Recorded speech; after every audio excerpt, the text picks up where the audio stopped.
The past 4 years of the Trump presidency, cable news has seen its highest ratings in history. CNN smashed a 40-year viewership record last month. MSNBC is seeing its, quote, highest ratings since its founding in 1996. However, with Donald Trump set to leave office in January, the resistance media faces the challenge of what to do now, how to keep their viewers engaged. Democratic strategist Jennifer Holdsworth and Senior Director of Policy at the Conservative Partnership Institute, Rachel Bovard, are back to discuss.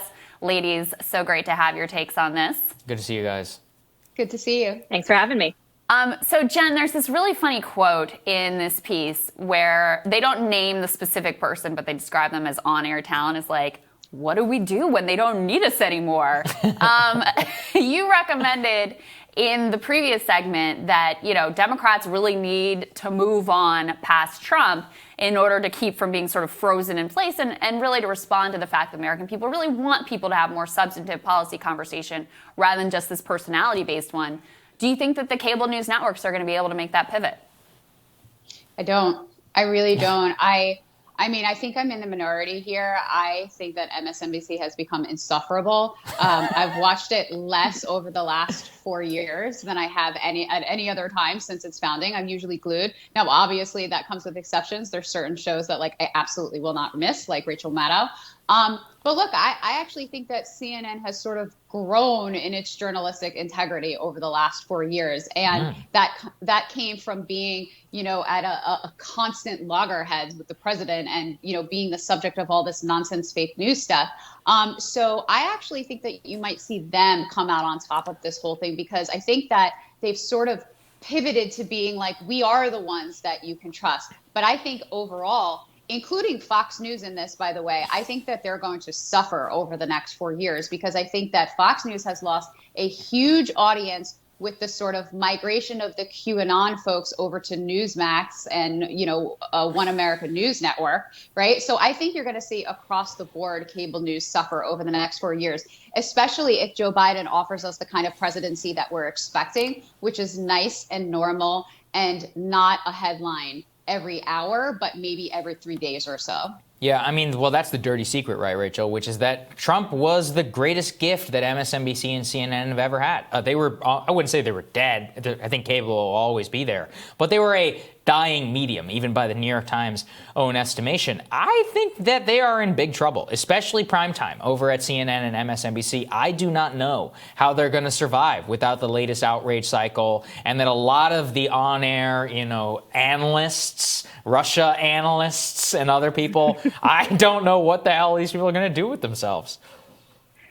Well, I know what they're going to do. They're not going to stop talking about Trump. It's going to be retrospectives on the Trump administration. That's a good point. Like, Trump was a huge cash cow for these people. They complain about the cult of personality around Trump, but they were the ones fueling it to a great extent by breathlessly reporting on every single thing he did. So we're going to see retrospectives on every single horrific part of, from their point of view, his presidency. Images of him dumping the fish food in the koi pond with Shinzo Abe. I mean, they can't let this go. I mean, it's too much. There's too much money at stake for them to really move on. Yeah, well, but they should. And Jen, since Trump is floating the idea of a 2024 run, and you're quite convinced that he's going to run, I mean, that gives them all the justification they need to continue covering his every micro movement and tweet and, potential political plan. But I guess my question is, I fully expect that's the direction they'll go, and I think it'll still be all Trump all the time. But will it work as well? Do you think people are kind of tired of the Trump show, kind of exhausted by this breathless coverage? MSNBC's central promise with the Joe Biden administration was you're going to be able to relax, not care about politics as much, and turn off Twitter notifications and go back to brunch. So if that was the promise, you can't really be surprised when people don't feel that pressing need, oh my God, the future of the country depends on me watching Rachel Maddow tonight. As unfortunate as it is, no, I don't think that there's Trump fatigue in this country, unfortunately. I mean, I know that, individually, people will be like, oh my God, I'm just so tired of seeing his face and hearing his voice and reading about him. But guess what? Every time there's an article or every time there's a segment, people watch. It's like the old adage, everybody's tired of a sex scandal, but sex sells, right? Mm-hmm. That's the same thing with Donald Trump. No matter what he does, I mean, nobody can say that he's not a completely unique figure in the history of American politics. He just unfortunately has the worst je ne sais quoi I've ever seen in my life, right? So, people just can't look away.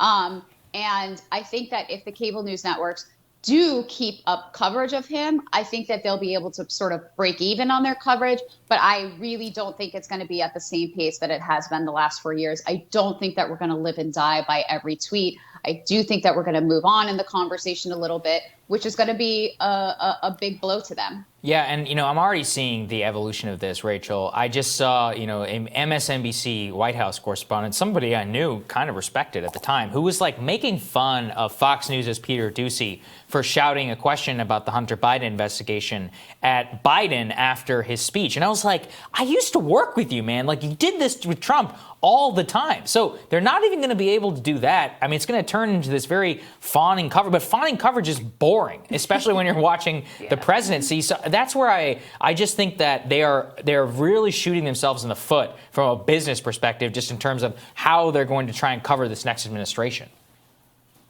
Yeah, I think it's an important point that all of this Trump coverage is a choice. Yeah. Right? Like, if this was a curious media, if this was a media that had any intention of actually having integrity about anything, they would cover the Biden administration with a critical eye. And look, there's a ton to talk about. The guy's been in office for like 50 years. His son's under federal investigation, or has been for the last 2 years. I mean, there's actually a lot to talk about. His cabinet picks, a whole host of critical coverage that could be ongoing.